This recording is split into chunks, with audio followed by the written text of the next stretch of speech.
നമുക്ക് വന്നൊരു കമന്റാണിത്. ഫോണിൽ ഡിലീറ്റ് ആക്കിയ ഫോട്ടോസ് സേവ് ആയി കിടക്കുമെന്ന് കേട്ടല്ലോ. ശരിയാണോ എന്നുള്ളത്. അപ്പോൾ ശരിയാണ്. അത് നമ്മൾ സേവ് ആയി കിടക്കുന്നുണ്ടാവും. അപ്പോൾ അതെങ്ങനെ നമുക്ക് കണ്ടെത്താമെന്നുള്ളത് ഞാൻ ഡീറ്റെയിൽ ആയിട്ട് പറഞ്ഞുതരാം. അതിന് മുന്നേ നിങ്ങൾ പേരൊക്കെ ഒന്ന് ഫോളോ ചെയ്തൊന്ന് സപ്പോർട്ട് ചെയ്യൂ ട്ടോ. അപ്പോൾ നിങ്ങളൊന്ന് ലൈക്ക് ഒക്കെ ചെയ്യുക, ഷെയർ ചെയ്ത് കൊടുക്കുക. നിങ്ങളുടെ ഫ്രണ്ട്സിനൊക്കെ ഒന്ന് ഷെയർ ചെയ്ത് കൊടുക്കുക. ഓക്കെ. നിങ്ങൾ ആദ്യം എന്ത് ചെയ്യുക? നിങ്ങളുടെ ഫോണിൽ ക്രോം ബ്രൗസർ ഉണ്ട്. അതാ ഈ കാണുന്നതാണ് ക്രോം ബ്രൗസർ. ഈ ഒരു ക്രോം ബ്രൗസർ നിങ്ങൾ ഓപ്പൺ ചെയ്തിട്ട് നിങ്ങൾ എന്ത് ചെയ്യണമെന്ന് വെച്ച് കഴിഞ്ഞാൽ ഗൂഗിൾ ഫോട്ടോസ് എന്ന് സെർച്ച് ചെയ്യുക.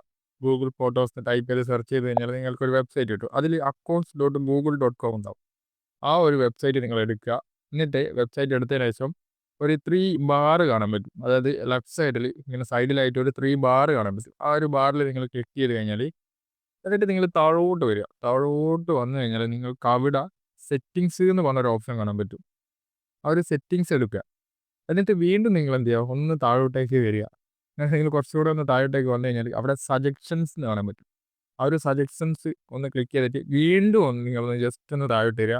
അവിടെ നിങ്ങൾക്ക് അൺസേവ്ഡ് ക്രിയേഷൻസ് എന്ന് കാണാൻ പറ്റുന്ന ഒരു ഓപ്ഷൻ ഉണ്ടാവും. അതിൽ നിങ്ങൾ വ്യൂ കാണാൻ പറ്റും. ആ ഒരു വ്യൂവിൽ നിങ്ങൾ എന്ത് ചെയ്യുക? ജസ്റ്റ് ഒന്ന് ടാപ്പ് ചെയ്യുക. അങ്ങനെ ടാപ്പ് ചെയ്ത് കഴിഞ്ഞാൽ നിങ്ങൾക്ക് ഇവിടെ നിങ്ങൾക്ക് എന്ത് ചെയ്യും? ഷോ ചെയ്ത് കാണിച്ചു തരും. അപ്പോൾ ജസ്റ്റ് ഒന്ന് ചെക്ക് ചെയ്ത് നോക്കുക. എന്തെങ്കിലും ഡൗട്ട്സ് ഉണ്ടെങ്കിൽ നിങ്ങളൊന്ന് കമൻറ്റ് ചെയ്യുക. അപ്പോൾ ഇതുപോലെ എന്തെങ്കിലും സംശയങ്ങൾ നിങ്ങൾക്കുണ്ടെങ്കിൽ കമൻറ്റ് ചെയ്യും. ഞാൻ ഇതുപോലെ വീഡിയോ ആയിട്ട് ചെയ്യുന്നതായിരിക്കും. ഓക്കെ. അപ്പോൾ ബൈ.